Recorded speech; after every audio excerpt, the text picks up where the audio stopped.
Hi there guys, Optimizer here, and in this video we're going to take a look at how you can also bait in standing R1 attacks. As some of you may know, I've already got a video guide on how to predict incoming attacks, and that focused primarily on rolling R1s and running R1 attacks. And in that video there was a lot of passive play, a lot of reading your opponent, a lot about conditioning your opponent to do a running attack or rolling attack, and that may not suit everybody. So this video is kind of, if you like to be on the front foot, you're less about predicting parries but more forcing an incoming attack, then this guide is for you. So in this video I'll show you some simple yet effective techniques you can use to bait in standing R1 attacks, and the things I'll be showing you on this video works really well with and complements a more aggressive style of play against your opponent. There's less emphasis on prediction and more emphasis on anticipation. Also, it would come as no surprise that the easiest standing R1 to parry is when your opponent is using faster swinging weapons. So with that in mind, let's begin with the guide. So first things first, this is the simplest technique. Just walk up to them, let them hit you twice, and on the third swing, parry. Really simple stuff. In this clip here, you'll see the same type of thing as I've shown on the first clip.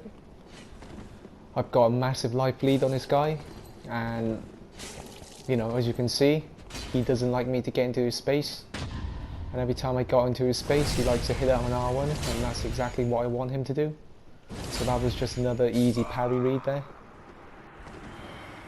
So the first two clips were the simplest and most brute force method in getting out an R1 bait. And it's not very elegant because you're going to be taking some damage. There are better methods like this, the R2 bait. Hit out an R2.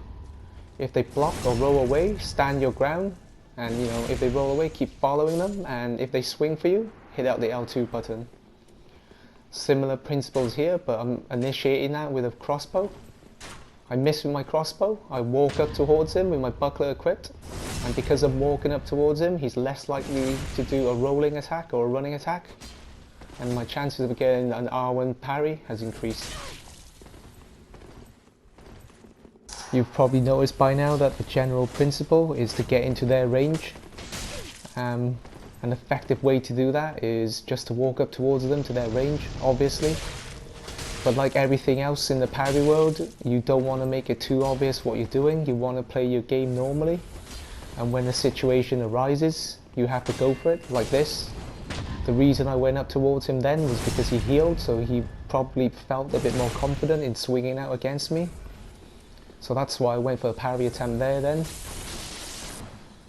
In this example here, slightly different. I pick my moment here after he thinks I'm vulnerable, so I throw out two R2s, I miss, that's okay. I walk up towards him.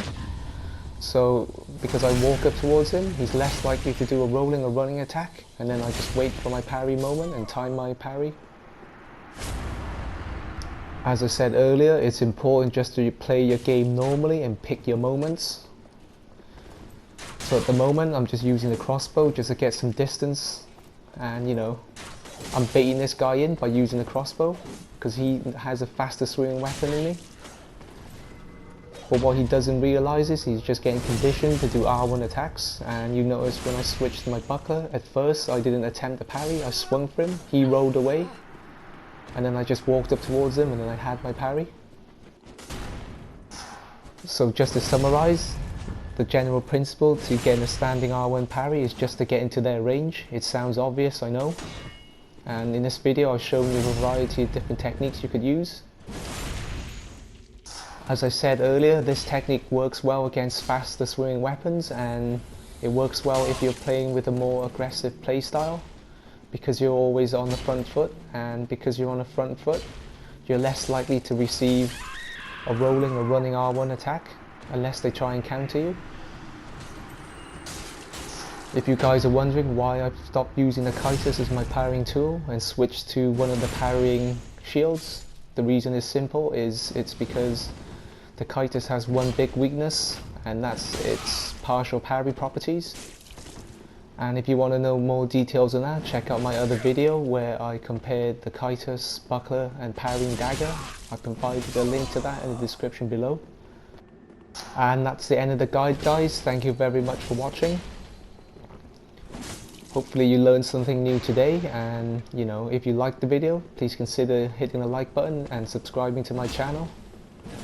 I'll be making more stuff like this in the future. Let me know in the comment section below whether you think the techniques shown in this video makes it easier to get a parry compared to predicting an incoming running or rolling attack. I would still recommend that you get a feel for predicting incoming rolling and running attacks, because you'll be a more rounded player, and as a result you'll be a better player overall as well.